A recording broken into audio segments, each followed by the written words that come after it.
Um, as Jane mentioned, she and I are here this morning to talk to you about membership recruitment and selection.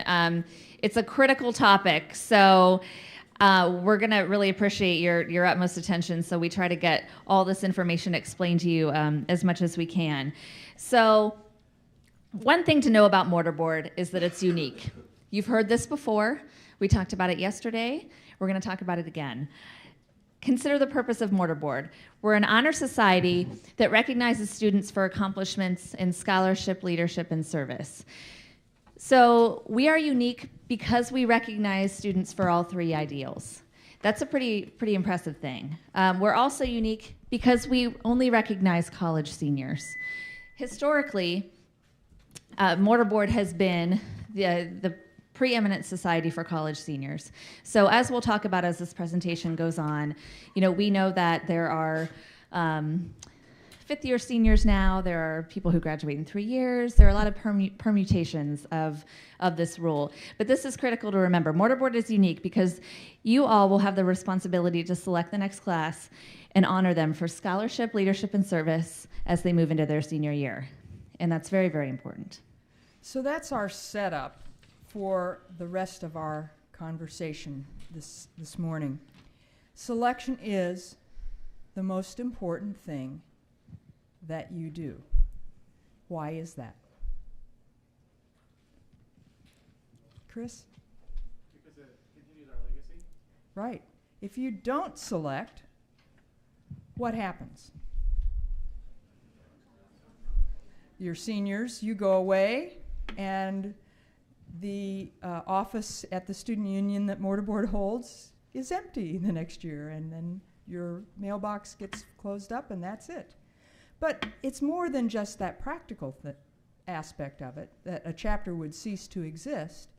It's that you have let down your chapter's legacy, to use Chris's word, of picking the next and honoring juniors and seniors and picking the next people who have the chance to be Mortarboard and to wear the Mortarboard badge for the rest of their lives, to claim Mortarboard membership and to be a part of our big Mortarboard network.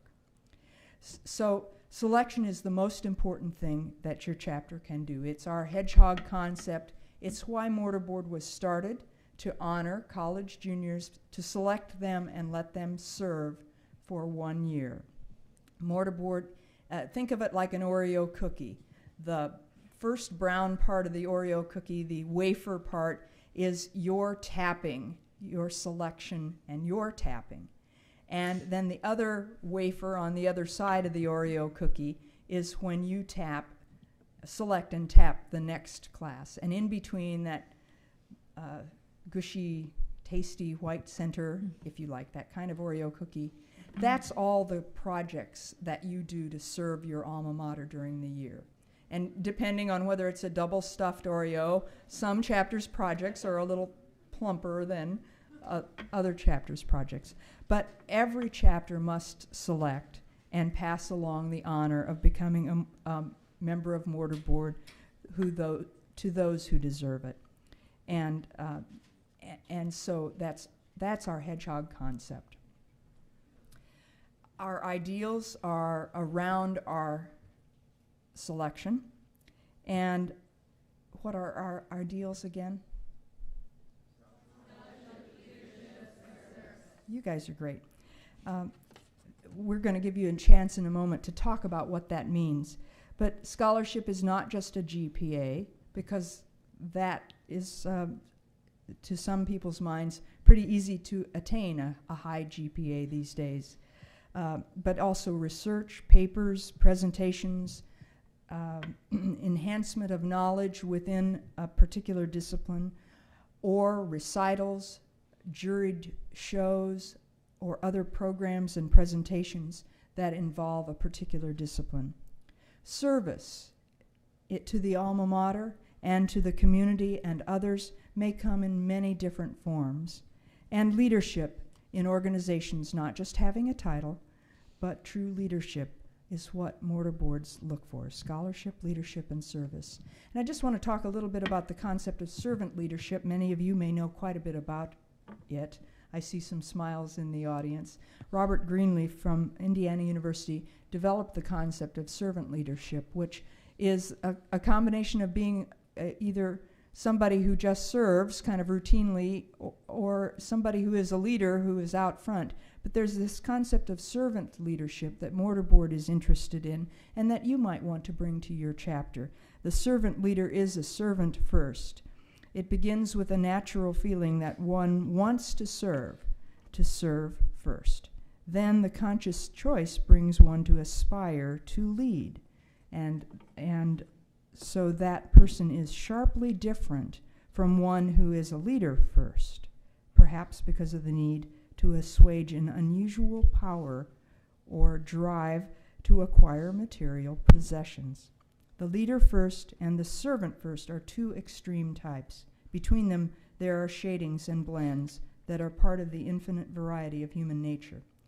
Something to think about when you go back to your chapter and talk about what these concepts, our ideals, mean as you prepare your chapter for selection.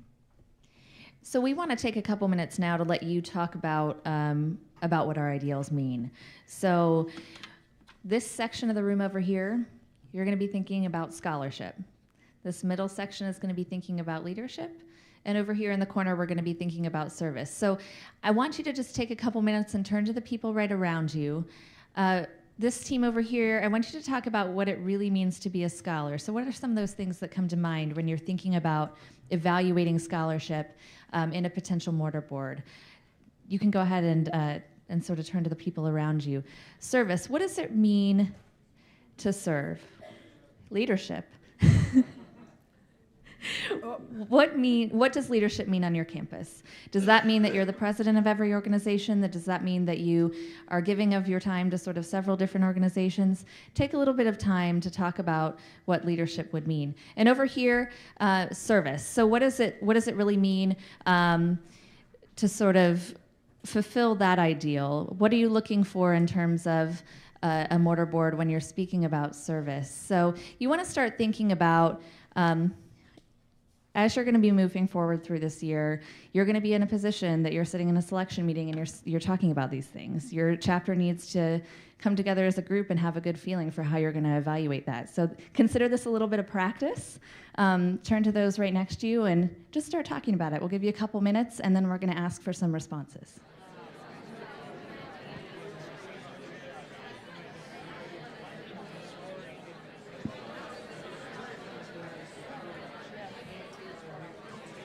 So for this group that discussed scholarship, who has a couple things they want to share with me about what you discussed? Yes. We talked a lot about how scholarship is really not just learning information because you're supposed to, but challenging yourself. And Alan Ash talked about bringing it into your outside life and not just sitting in class and learning, but reading articles constantly, like trying, doing research, things to make you broaden your horizons and actively become a more intelligent person rather than just passing grades. Great, thank you. Other things on this side of the room wants to share about scholarship? Yes, and then I'll make it back. Yeah, we just talked about pretty much the same thing, but we like to call it the world learner. Okay.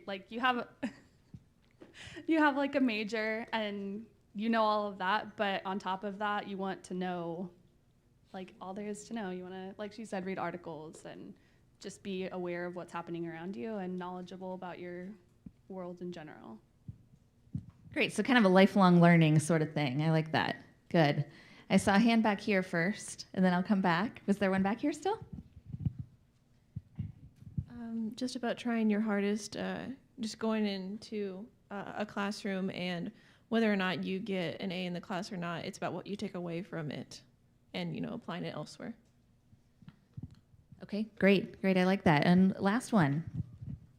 Well, she kind of hit it dead on, but we also talked about applying that knowledge that you learn inside the classroom in the form of maybe internships or fellowships, especially the ones where people get really innovative and they create a whole new idea applying whatever knowledge or discipline they're studying. Thank you. So I think the key takeaway here was it's not all about GPA, right? Mortarboard has national standards, which I will talk about very shortly. But I think the key is to really look at it holistically. When we're thinking about scholarship, we want to be thinking about lots of different things. We want to be seeking out future mortarboards who are lifelong learners, who are truly trying to enrich themselves. It's not always the select few who have the very, very highest GPA. You got to kind of look at the whole picture. Does that sound fair? Great. Okay, thank you. And leadership. What have you come to when you've been talking about leadership for a few minutes? And if you'd stand and say who you are and all that. I'm Megan Heslop, the Ohio University representative. And we decided that leadership is more about initiating a task and motivating others to do it.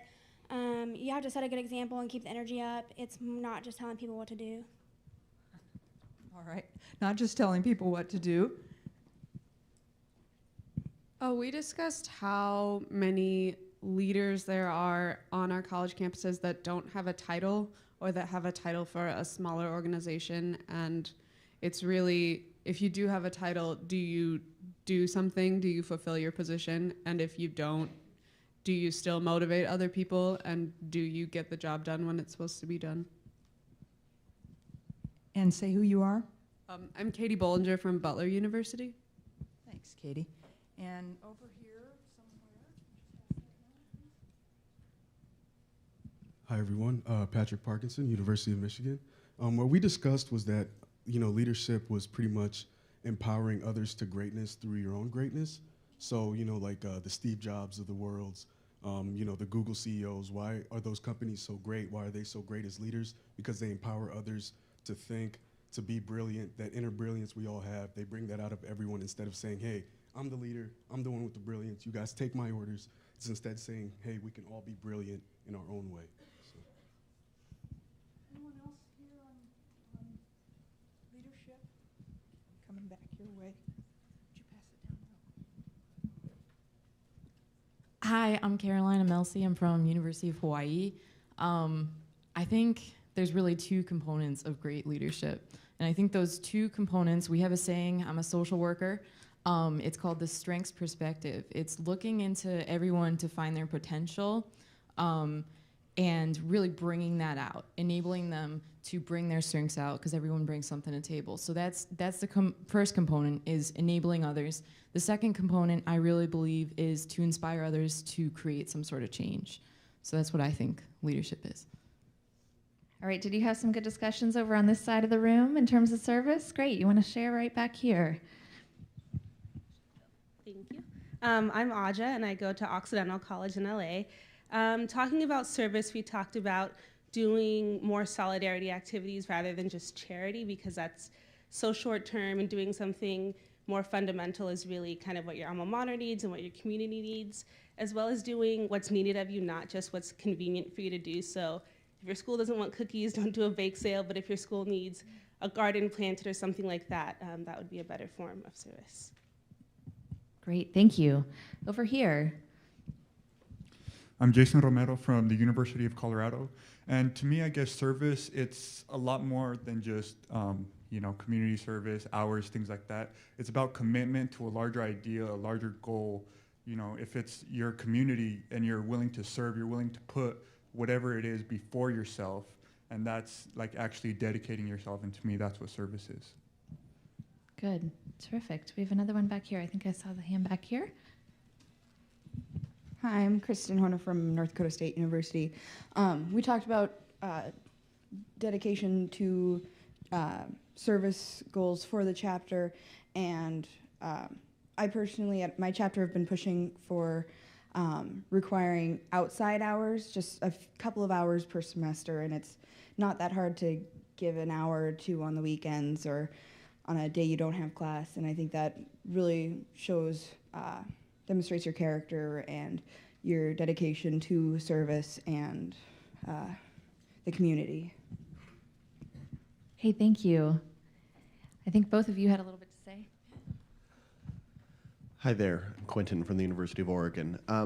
For me, service is, the key to service is service that's above and beyond what you have to do in any club and organization on campus. I was selections chair for my chapter last year, and when we were looking at people's applications? If you're in a sorority, do you just give your time at the bare minimum working at the food bank, say, if that's your philanthropy? Or are you an administrator for the food bank? Do you work in outside charities? It's a question of, do you do service for its own sake? I'm Lauren from Idaho State University, and one thing we looked at when we were choosing people and looking at their service was if they were doing service for service sake or for their own sake. A lot of school programs, yeah, you could put on, I volunteered 100 hours at this pharmacy, but if you need 100 hours to get into pharmacy school or nursing school or something like that, it's really service for your own sake, not service for service's sake. Okay, thank you. So it sounds like what I'm hearing is there's some critical takeaways from this. One, it's the people who are, as Jane mentioned, the true servant leaders. They're giving back because it's something that's important to them. It's not just a requirement that they're trying to check off. And looking at the quality of the service, you're going to hear us talk about this a lot this weekend, service to the alma mater. I think Aja started off with this. What is something that your campus needs? Evaluating the needs of how you as a mortarboard chapter can give back to your alma mater. That's something that's a responsibility of all of you as chapter leaders. So really taking a look at where you can find your niche, where you can give back, rather than just sort of checking those hours off and making sure that you have your participation policies accounted for, your sorority hours accounted for, et cetera. So it seems to me that now is a really great time, while this is fresh in your mind, to take a look at your application form if you do applications, or your nomination form if you do nominations, and see if you're really able to suss out these points. Not just whether somebody completed all the community service hours required by her sorority or his fraternity, but is it true service that means something. One of my mentors always said, having a title no more makes you a leader than standing in a garage makes you a car. So on leadership, how do you really find out leadership? How do you really suss that out? Not just the title, but is somebody truly serious about leaders? And can a nominator write about leadership well? And to the point we heard, do you have a title? Or maybe you don't, but you're still a great leader. And that's the historic person that mortarboard would recognize and reach to all parts of campus to do that. And we've already articulated, Megan articulated very well, the recap of the scholarship aspect. Okay, so now a little bit of visual learning. Oh, I can't do the... Sorry, I can't do the stationary mic. I have to roam. I want you to take out your binder, if you don't have it on your lap already, and find the section that has the membership selection handbook in it. It's got a picture on the front of some mortarboards in caps and gowns holding a torch. This torch? Yes, the very torch that is here with us, actually. All right, everyone have that in front of them, roughly? This is going to be a critical document for you this year. Make copies of it for the rest of your officers and executive board. Give them links to it electronically. Remind them about it.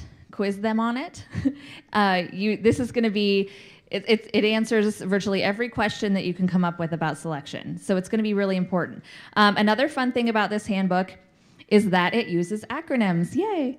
That helps you remember all the important steps for selection. So I mentioned mortarboard is unique. It's unique because there are 2 layers of approval that exist. So you all are selecting your chapters. That's not something that Jane or I are going to come and do for you. We're not going to come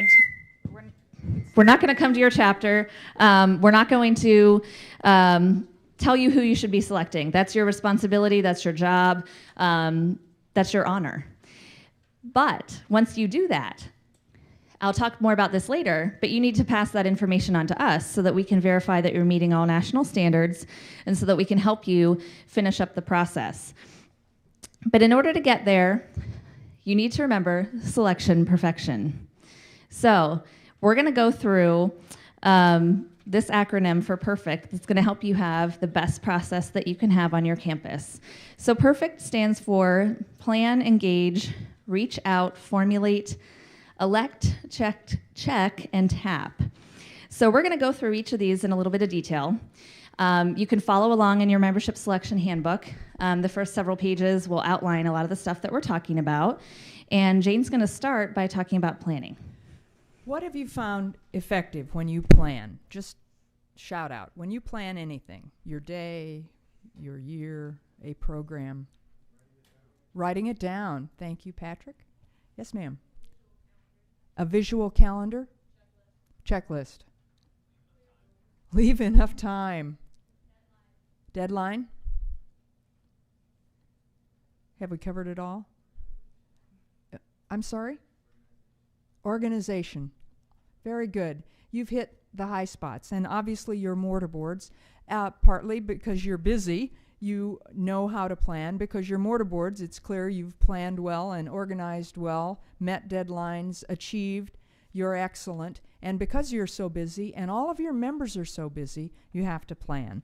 So the planning process is an important part of membership selection. It allows you to have nice conversations during a fall retreat with your members about what it means to be a mortarboard, what an honor it is to be selected, and it allows you then to engage everyone and come up with the criteria that fit within scholarship, leadership, and service. Yes, we start with some minimum standards that Megan will explain in a moment, but get your chapter engaged. It'll cause you to come very close together very early on, because you will really prize the fact that you have all been selected. How did I make it? I hear a lot of mortarboards say, I'm just stunned that I actually made it.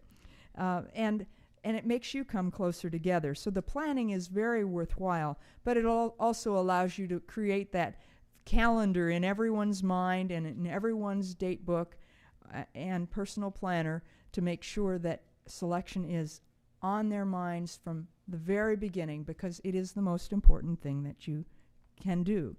And as you plan, your planning will start to create kind of buzz about mortarboard as well, and it helps generate other aspects of your chapter's involvement as well.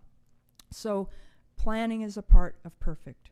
If your membership chair is not here today, meet with your membership chair and your advisor and your executive committee soon after this conference. Walk them through the process. As Megan said, make a copy of the binder, or we have it on our website. You can just download it or give them the link and let them put it on their iPad or whatever way they could best process the information. Talk about it as a group with your executive committee. Decide who would be best for the membership committee to engage this. You don't have to do it all yourselves. You're the president. You are the one who lifts everyone up and makes everybody work toward membership selection perfection. And then be sure to include this in your plan by October 15th in your chapter action plan, the CAP report, we call it. You need to have your membership selection already detailed. And then you just work your plan, and it's magical and fun, and you get to already be thinking about who your chapter would like to tap for the next class of mortarboard. Okay, how many of you in the room right now are membership chairs? Anyone? How many of you have previously served as a membership chair? Okay, so just a couple. So that's how important it is, as Jane was talking about, to make sure that you relay this information to your membership chair at home, because if you're a president or you're another officer, this may not be your primary responsibility. Now, you're going to be heavily involved, but your membership chair is really going to be the one who's leading up that process. So remember that. Okay, so who thinks they can tell me one of the national standards for membership? Yes, over here. Did you say 3.2 GPA? Okay. Any other comments? In the back over there?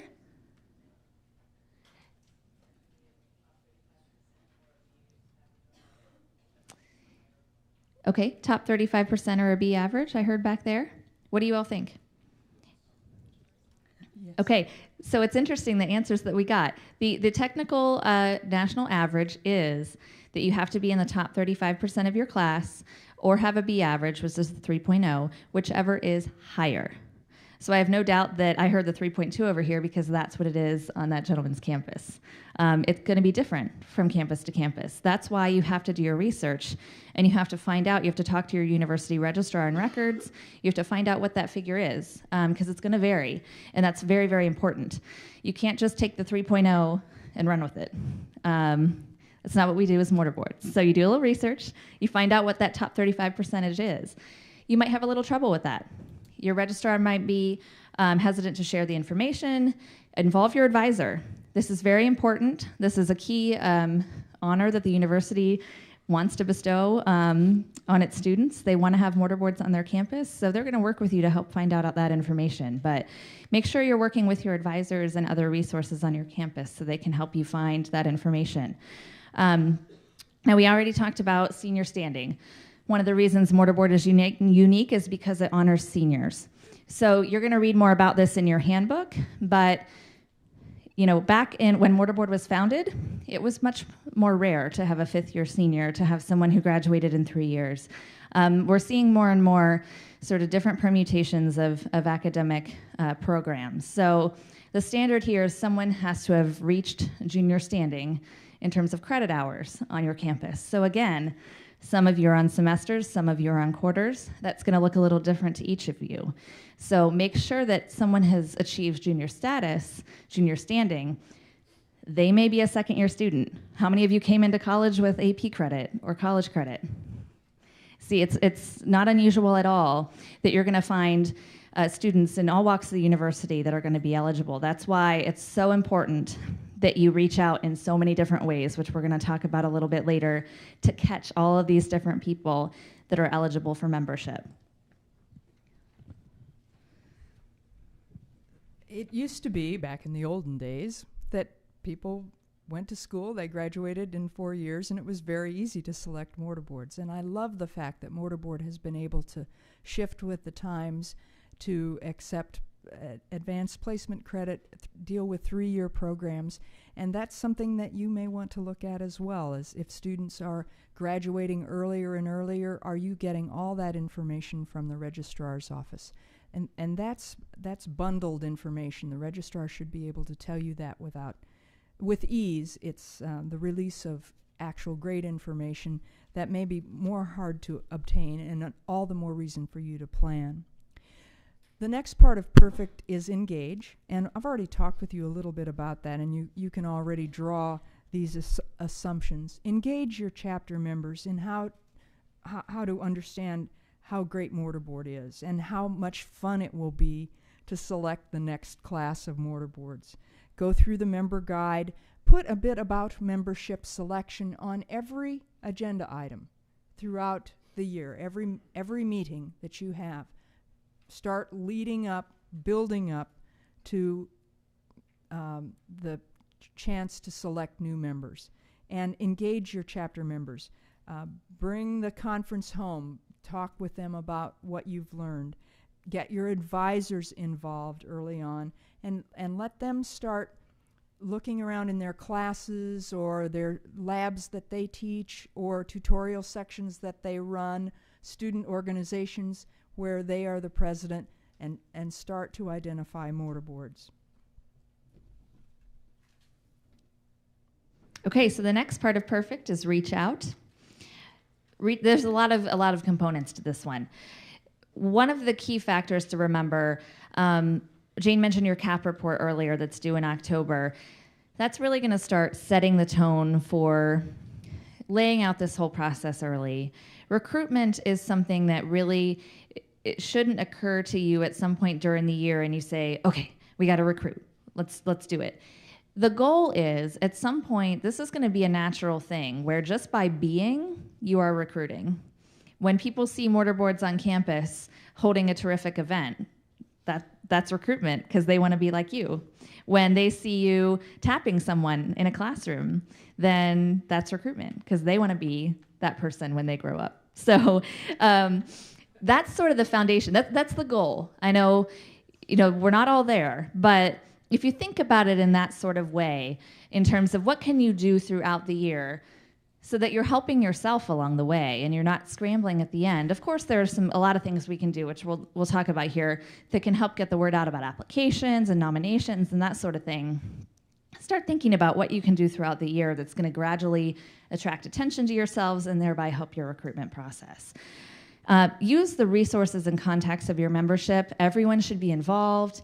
Everyone should be talking to their friends. Word of mouth is a great resource.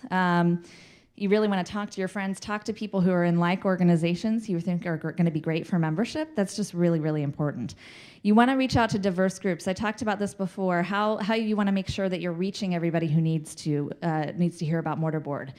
If someone's studying abroad, but they're still eligible, they need to hear about Mortarboard.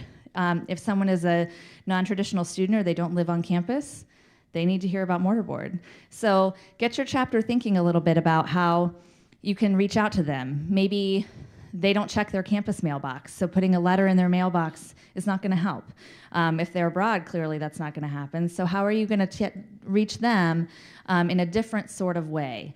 And finally, make the application easily accessible. You want people to be challenged and aspire to be in Mortarboard, but you also want to make it easy for them to express why they're qualified. Campus publicity. So chalking classrooms or sidewalks. Again, keep in mind you need to clear all these with your university policies. Some of them don't like sidewalk chalking. Some of them need approval for flyers. So again, that's why you plan, so that you know these things and you're not surprised at the end. Those of you that were in Chapter Solutions may have heard Nancy talk about using screensavers at Louisiana State. Some universities have the capability to put a uniform screensaver on all of the computers in all of their computer labs. Great, you're going to reach a ton of people, and you're going to reach people who like to study and go to computer labs, so that's even better. Outreach to other organizations. This is so important. If you were a member of another honor society that's sort of a feeder for Mortarboard, maybe it's a sophomore honor society, or it's another club that has similar interests. It's a sorority or fraternity that is very highly respected on campus. It's a different type of multicultural organization that you will think that Mortarboard has an underrepresented population from. Go and speak in their meetings. Ask their leaders if you can come share information about Mortarboard because you want to be able to provide the opportunity for them. That's really important. Wear chapter t-shirts. I talked about ways that you can sort of make recruitment last all year long. That's an easy one. If you have time throughout the year where you plan to wear t-shirts or pins or other Mortarboard swag, then people are seeing that on campus. Collaborating with other student organizations on events, that's really important. That's also a great way to sort of get your name out when you don't have a lot of money with your chapter. You can start to co-sponsor other activities with other chapters. Get faculty and staff involved.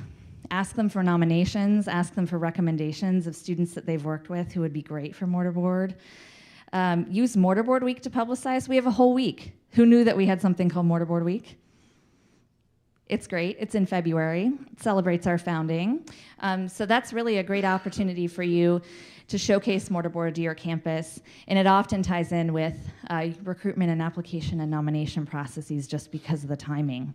And be a part of campus life. That's something that's also really important. You've heard us talk about serving your alma mater, being an integral organization to those on your campus, being well respected by your president and your dean. So that means when it's time to recruit, you can go and talk to those people and say, who would you recommend for membership? Talk to me about them. I want to include them in Mortarboard. And they're going to be able to share that information with you. Remember, we're unique. We're not like any other organization. We need to seek people out from all walks of life, make sure that we are assembling sort of the best group of scholars united for leadership, chosen to serve, that we possibly can. Remember that you're part of the premier National College Senior Honor Society. That's always in the back of your mind when you're recruiting. So how are you going to reach all those people that are eligible for membership? So our next letter in our acronym is F for formulate, which is a way for us to finally say, you're putting all of this down on paper, you're putting it in your CAP, which is Chapter Action Plan, and the CAP has to be approved by your section coordinator. So get it in by October 15th. Your SC will look it over and approve it, because you'll all do a brilliant job with it, of course, and also may suggest other things you might do that would add to the beauty of your selection plan. And in terms of formulating, you might take a look at your current membership and say, well, we're 30 people, we're all white Greeks. There's nobody from, anybody from creative arts. There's nobody from the Black Voices of Inspiration. And there's no one from the Ag campus across the river. So are you really reaching all the people who might be leaders? No. You've got to look at your current chapter and reach out. Again, the mortarboard way is to formulate a plan to select all the leaders who are worthy of mortarboard membership from the entire student body, and not just from a particular slice that you're comfortable with. So formulate, part of formulation as well is the membership committee. By now you've selected your membership committee. They're well prepared. They're the ones who help you do a good job at selection and coordinate membership recruitment or the nomination process if you operate by nomination. They organize all the materials. They receive materials as they come in from applicants or nominators, and they coordinate all the outreach. They take really good care of this information because it's very special. It's very private information. And, you know, at some point this is a selection process, and sometimes people don't make it to mortarboard because their grades aren't high enough or their activities don't compete. And so formulation also involves care and concern and delicacy around people's feelings and oh, you're a sure thing to make mortarboard. You know, you just don't want to say that because it may not be so. Because your whole chapter selects, not just the membership committee, the entire chapter has the privilege of selecting. And so this is all a part of formulating your plan and putting it down on record so that you know what you're doing. We have a couple of experts in the room with us to talk about different methods of formulation, and one of them is a highly recommended way of selecting, and that's selection by consensus. And Professor David Whitman, an SC and advisor, has a really wonderful way of explaining selection by consensus. Thanks, Dave. Thank you, Jane. Yeah, this is explained in your handbook, I think page 7 or 8, somewhere in there, so you can take this information that I'm going to provide you, and then you can use the manual to kind of remember what's going on. The method of consensus, or the consensus method for selection, is in my mind the most comprehensive method that you could come up with, and therefore also, in my opinion, the fairest method. It is also probably the most time-consuming. So you have to balance the positive with the negative, but putting a positive spin on that time, if you can't spend a few hours selecting that next group, then maybe shame on you. Let's put it that way. Okay, it's time well spent. Let me give you a little bit of perspective. I come from the University of Wyoming as an advisor. We generate let's put it this way. We're about 11,000 students on campus. We generate about 150 applications, and we select around 45 members. So you can scale from there to your institution. We spend about 7 hours on a Saturday going through the consensus method. So again, you can kind of make a judgment based on that. So here's the process that we go through. The first thing we do is we spend about a half an hour during one of our general business meetings doing what we call a mock selection. We practice a couple of rounds of how this thing works. We can provide you, national as well as I, if you wish, we can provide you with a dummy list of candidates, quote unquote, that you can actually use to practice with. So the first thing we do is the members know what's going to happen long before that Saturday morning at 9 a.m. when we get started. The second thing we do is the first ballot in the consensus method is always done without discussion. In other words, the first ballot is based on the paper application, the paper recommendation, whatever your institution uses to come up with its list. Okay? What we found is the best way to do that is not to spend some of those Saturday morning hours doing that, but we actually make the applications available for a full week prior to our Saturday. And the students come in, the members come in during that week, spend whatever time it takes to go through the 150 applications, and they actually make a first ballot that's due noon on Friday. So we, the advisors, have a chance then to count that first ballot that is done, as I said, without discussion. And as the rules say, and you can adjust this to fit what works for you, but the mortarboard rules say that anyone who gets 80% of the voting, of the number voting, is automatically a member. So we will generally, in that first ballot, probably pick up 5 or 6 people. It's very interesting. You are very hard on your compatriots on that first ballot, okay? And that's not necessarily a bad thing. You want to make sure that you're going to select an excellent group. Then you convene the second, from there on, the second through N, whatever N might be. A quick question?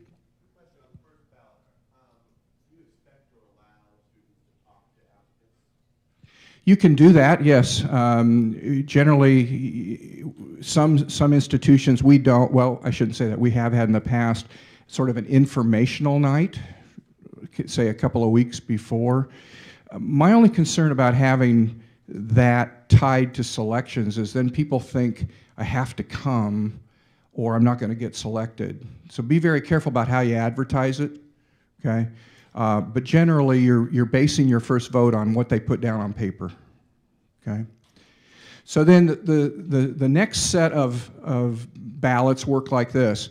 We put a little spin on it at the University of Wyoming that's not in the book, but we announce not only who got elected, but then we announce who got a majority vote but did not make the 80%. And then we require our group to discuss every single person who got majority. That adds a little bit of time, but again, I think it is fair. And in order to speed that discussion along, you want to come up with some sort of mechanism whereby if someone says something about a candidate that you agree, you don't want to say the same thing over and over again. So we come up with noisemakers or golf claps or clipping fingers, whatever it takes to make sure that you understand that you're in agreement with that person. We go through then, all of those are discussed. Anybody who did not make majority is open for discussion, so people will bring up new names. Once your discussion is completely done, you have another ballot. Anyone who receives 80% is in. Anyone who gets a majority is discussed again. And again, you'll see in the guidelines, you want to keep your discussion positive. We encourage that. Shouldn't be negative. But there comes a point in the day when candidate X has been a majority candidate every single ballot but not got 80%. At some point, it's fair to say, why are you not voting? And that's when things come out that are kind of interesting. Now, we don't want to deal with things that deal with academic dishonesty, things along that line. If you know something about that during discussion, go talk to your advisor before you let that out of the bag. But what you'll hear, some of the common ones is, this person looks great on paper, but they overextend themselves. I've worked with X so many times and they never follow up on what they do. That's pretty telling, okay? So that's why the discussion is important. You continue these ballots until, and then I'll talk about the numbers here in a minute, I should back up.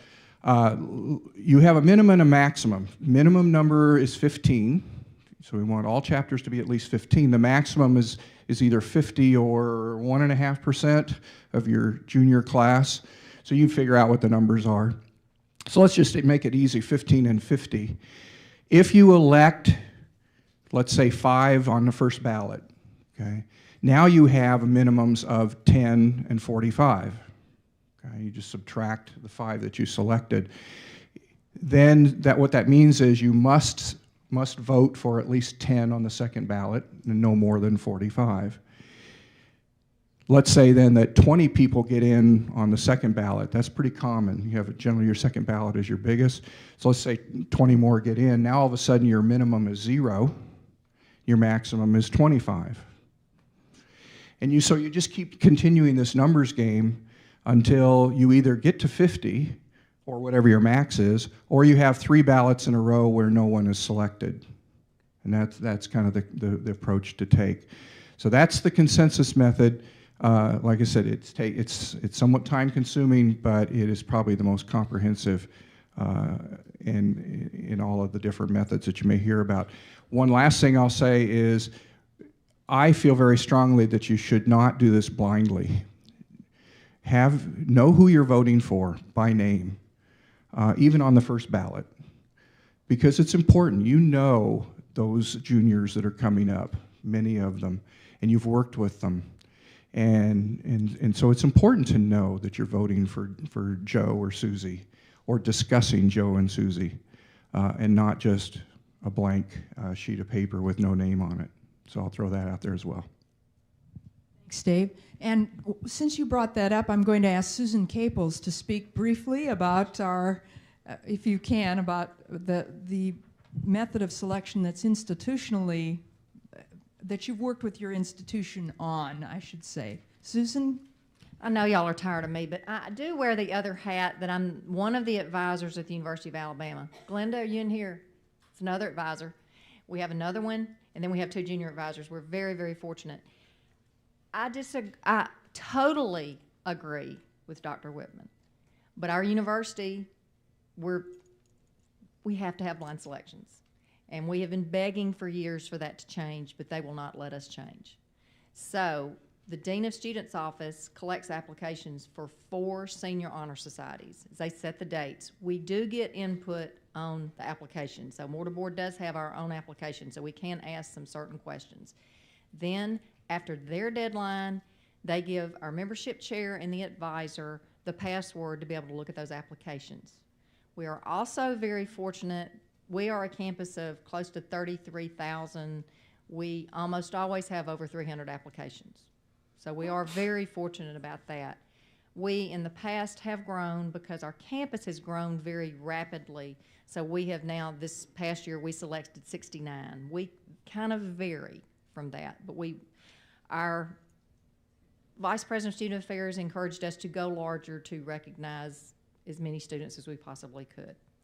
So they give us this password, and we have a system that one of our selections chair wrote a fabulous program several years ago. We then give all of our members that are eligible to select, they get the password, and then they look at those applications. Now, every one of y'all know in here, you're smart enough to know that if Susie Q says she's president of XXX, we know who that is. So, a lot of times you can figure it out. We really have tried to tell our administration that, we think we have enough integrity that we wish it wasn't blind, but we don't have any choice. So, but we do something very similar to what Dave said. We then have this system, and people look at these applications. They have a week to look at them, and you're talking about 300. So it's definitely a long period of time. And years ago, Glenda and I used to sit in a room and let them all come look at them on paper, and now we do that electronically. So they do that. So before our selection meeting, they have submitted their first ballot electronically. And we are very similar to, then you get the consensus method, but we look at, if you get 70% yeses, you're in. If you get, that's 70% or more. And then if you get 70% no's, then you're not in. So those people are not ever discussed. So then we're going to look at our numbers and look in the middle. So when we get to that meeting, which is usually a Sunday night with some good food, that's when we come and talk about them. So, and Glenda, key in if I miss anything. And we come in there to talk at that point. Still it's blind, so we still don't know, so you'll talk about applicant number 222. So that's kind of how we do it at that point. I'm not gonna, I mean, I wish it wasn't blind. We get a great group. So so I think that's where we're coming from. Are there any questions about this? I mean, it is different, but it does work. But we start, after we talk, we then do balance. And we also, everybody brings their laptop, or we're in a computer lab. We've done that in both models. So then we are able to, you know, to then do our next voting. And sometimes it takes, you know, several ballots as well. This past year, for some reason, it was extremely quick. I don't know why. Thank you. Thank you, Susan, very much. We have Vishal Bhandari, Secretary-Treasurer of the National Council. Vishal, you have a minute or two to talk about the nominations method of getting people into mortarboard. Sure. I'll try and take less than a minute if possible. So there's not that many chapters that do this, but Purdue's been doing it since Purdue chapter was installed. And it's a neat process in a lot of ways, because what happens is, as opposed to students applying for mortarboard, it's your professors, it's your advisors, it's your club presidents that are nominating you for positions, for membership into mortarboard. And you know, they get sneaky, they'll ask you, oh, like, there's a award deadline coming up, and I'd like to nominate you for the award and something, and get your resume from that pretense. But the cool thing about that is, since you're away from the whole application process, when you get tapped, that's the first time you've actually been involved, so it makes tapping a lot more special. It's also good to know that there are other people, advisors, campus leaders, faculty members that know who you are and your accomplishments outside of the classroom, outside of their organization. So it helps with that entire process. The other thing that helps with is, from a visibility standpoint for mortarboard at Purdue's campus, faculty know about it, advisors know about it, student body president, you know, a lot of student leaders know about it, so it's amazing from that perspective. So overall, it's worked out well. Go ahead, Paige.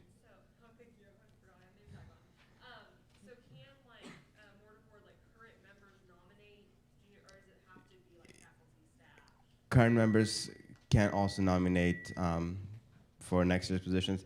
And I think what we try and encourage, and I think it's one of the slide notes here, is, you know, it doesn't have to be nomination exclusive. So for example, you could have an application process where, you know, let's say you didn't know that mortarboard deadlines were coming up, but maybe a faculty member knew and they could apply on your behalf, kind of a situation. So you can try and incorporate nominations as part of the overall application process. So after you get those nominations, then do you do a consensus method? Yes, yes. The application process is the only difference. Everything after that is the standard nominations, consensus method. What do you do if somebody gets tapped and they don't want to be in mortarboard? That happens right now with chapters where applications also occur. You'd be surprised to hear that there are chapters where candidates apply, they are selected, and then when it comes time for tapping initiation, they refuse membership into mortarboard.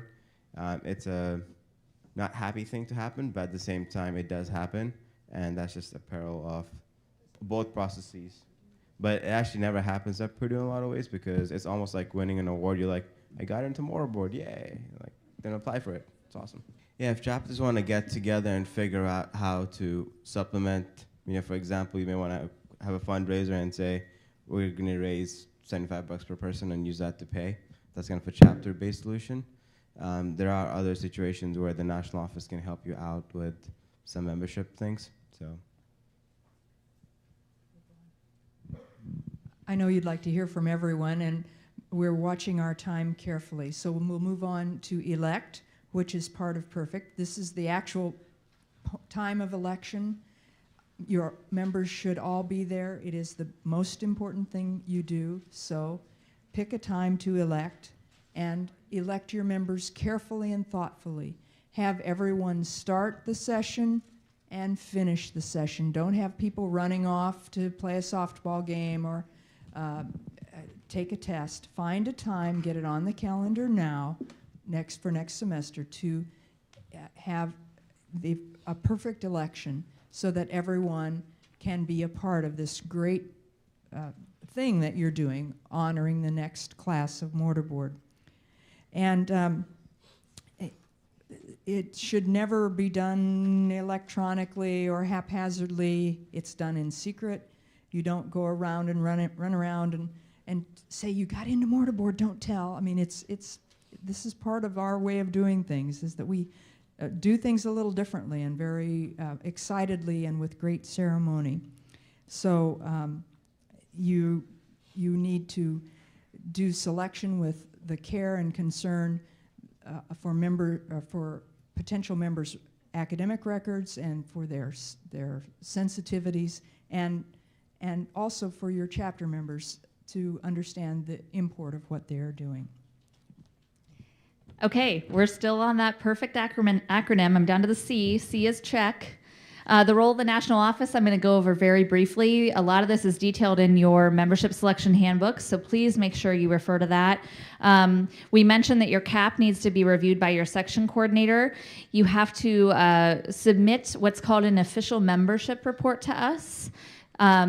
OMR is what we like to call it, make it a little shorter, before you can tap any new members. Because even though you do a very thorough job because you've planned and you've laid all this out, sometimes there are slip-ups, and perhaps you've selected someone whose GPA doesn't meet your standard, or you've selected someone whose graduation requirements aren't quite there. So that's why we're just kind of an extra set of eyes. We check all that for you. We make sure the names are correct. You've reported to us great information. That's also so we have good records. So that's an important part of the process. Then we'll let you know as soon as we can when you can go ahead and tap. We also provide you with membership certificates, with pins, with an initiation script. You've got an initiation ceremony booklet in your binder as well. We'll provide all that information for you so that you can have a great process. So finally, we are to T, tapping. Tapping. How many of you were tapped in front of a classroom or in a public way? Okay. How many of you received an email? Okay. Good to know. Well, it seems today that we actually are very fortunate that we are joined by a few members of Mortarboard. And I'm going to let them come up on the stage and share a bit of a presentation with you.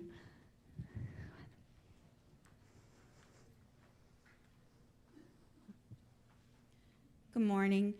We are members of Mortarboard, a national honor society for college seniors representing the ideas of scholarship, leadership, and service. We are pleased to be here this morning to tap Tara Milliken for membership in Mortarboard. Tara, will you please come forward?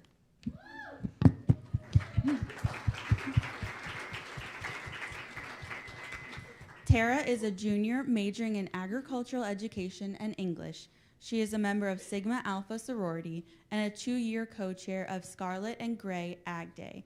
She is a university ambassador and was a member of Sigma Tau Delta International English Honor Society. Tara plans to go to graduate school in higher education. Congratulations to Tara Milliken.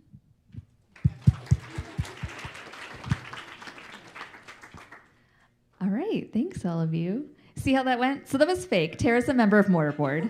But that's just a bit of modeling. So you can see, if I was a professor and I'm teaching a class, I was not surprised that they were here.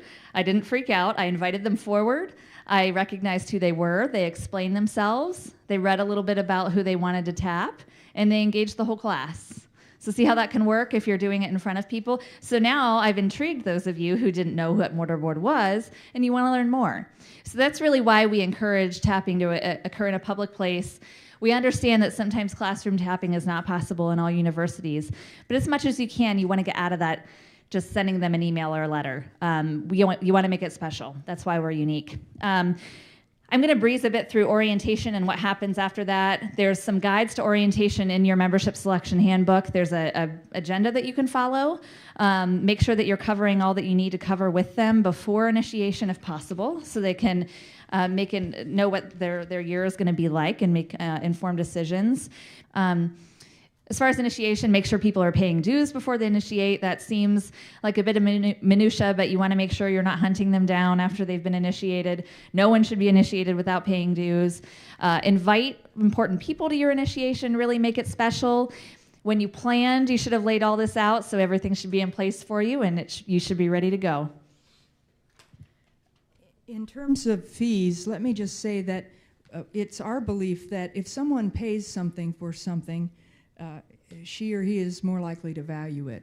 The membership fee for mortarboard is $75, and we think that members should pay for that. Many of our chapters have gift membership funds that they use to augment chapter members' fees. Perhaps somebody who is a first-generation college student who's really having a hard time paying the bills, you might ask that person to pay $25 or $30, and your chapter would pick up the remainder.